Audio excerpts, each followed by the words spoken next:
So many people ask me that, Subra, you write a book which says start investing at 22, but it is not that all of us are going to start investing at 22. What happens if we have missed the bus? What happens if we are 30 or 32 or 35? Then that number of 40 rupees a day changes to some astronomical 4,000 rupees a day. Now that's a huge jump, right? And it's not easy to put away 90,000 or 1,20,000 a month after earning a reasonable salary and paying taxes and paying for children's school fees and college fees and EMI for the house, whatever, all your expenses. How are you going to save that kind of money? Well, I know you can't save 1,20,000 a month, so how much can you save?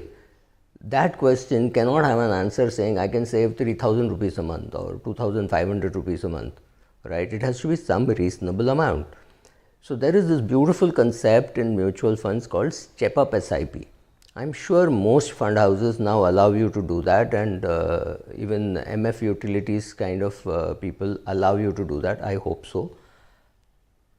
So you start off with whatever amount you can. You can do 25,000, do 25,000. You can do 30,000, do 30,000.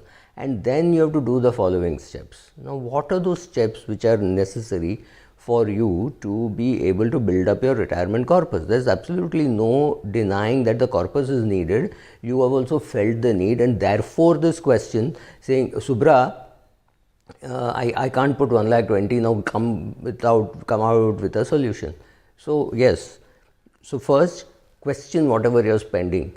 Why are you not able to save more or invest more is because of your spending. So question your spending. I'm not being judgmental, but ensure that you have enough corpus for your retirement. So step one is to question how much you're spending, on what you're spending, how much you can cut down, how much is the clutter, how much are you wasting. You have to decide. See, this is personal finance, is personal and finance. It's much more personal and less about finance. Here I'm saying it's personal. So you have to know how much you're spending, what you're spending, why you're spending, and what are the impediments to your retirement corpus creation. So first you would do that. Then you could always change your retirement age. Could you retire at 68 instead of retiring at 58? Possible. Some companies it may be possible, which means you have to look for companies which will keep you till you're 68. I have friends who are working at 71, right? You get such companies which are small, which are family run, friends, they become very friendly with you, and if you're handling admin or if you're handling cash and if you're handling accounts, they don't want somebody who's far more dynamic. They want somebody who is simple, who will make sure that the accounts are not fudged and deliver. So there maybe you could work till 71. So look at a possibility of working till longer. Third, try converting some hobby into cash. Maybe you're a good photographer, maybe you could do a good copywriting. Copywriting does not have any age limit, you can go on. The company in which you are working could themselves take care of you. You could do accounts writing for some society if you have been an accountant, right? And all that can go on till the age of 68. So which means two things. One, from the age of 58 till the age of 68, you don't touch your corpus, which means it giving your corpus a chance to double. Suppose you have calculated that you need 4 crores for your retirement or 3 crores for retirement, whatever be the number, and you had only 2 crores at the age of 58. That's great, but by the time you are 68, this 2 crores could have become 4 crores.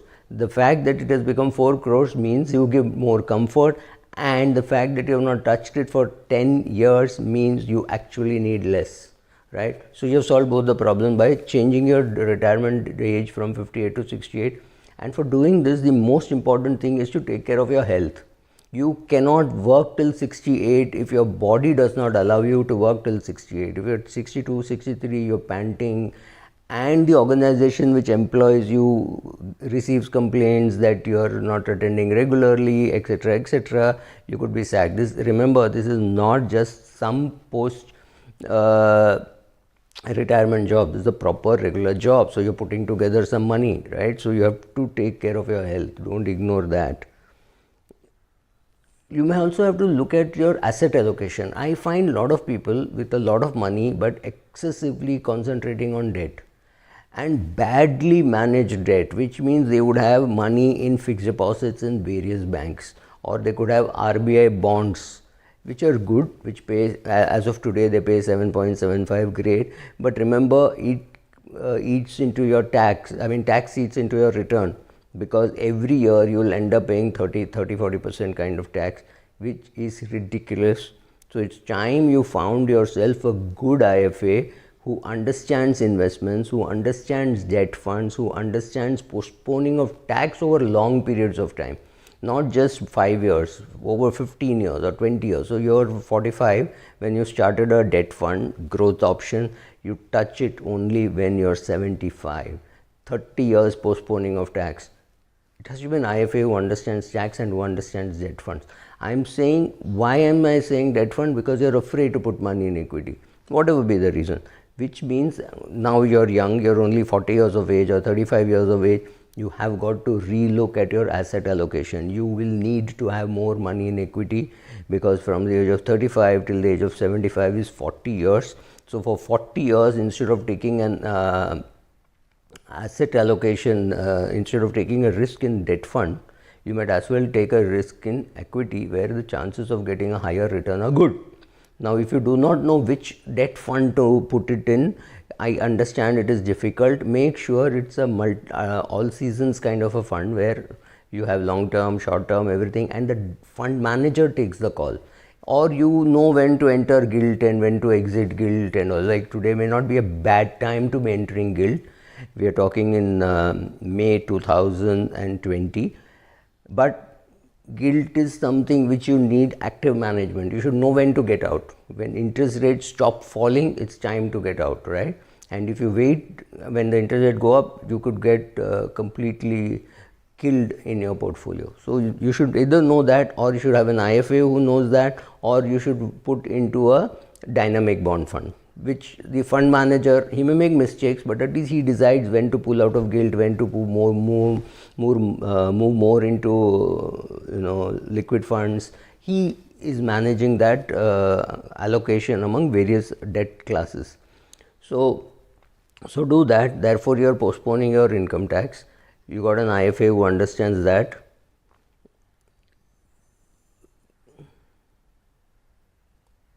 Check out on how much your spouse can contribute to this. What happens is, a lot of people say, my wife is doing some teaching and she's not. Don't ignore that. Small numbers add up. So let us say your wife can do a 5,000 rupee SIP. Remember, you were supposed to do 1,20,000, you've done only 35,000, but your wife's 5,000 is going to add to that. That is 10% more than what you're doing. Correct? So get your wife to do a 3,000 rupee, 5,000 rupee, 10,000 rupee SIP, making it very clear that this is for our retirement, and both of you start, involve her.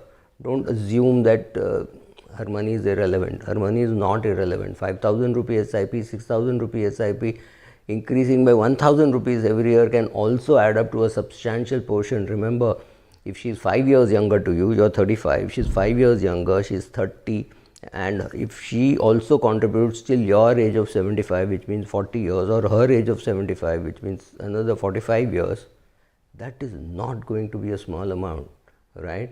So do this combination of things, finding a good IFA, changing the retirement age, etc., and then see what happens. And then you can take a call closer to your retirement what you want to do. Maybe you retire at 71 instead of even 68, and that gives you another 3 years during which your money does well, right? Thank you.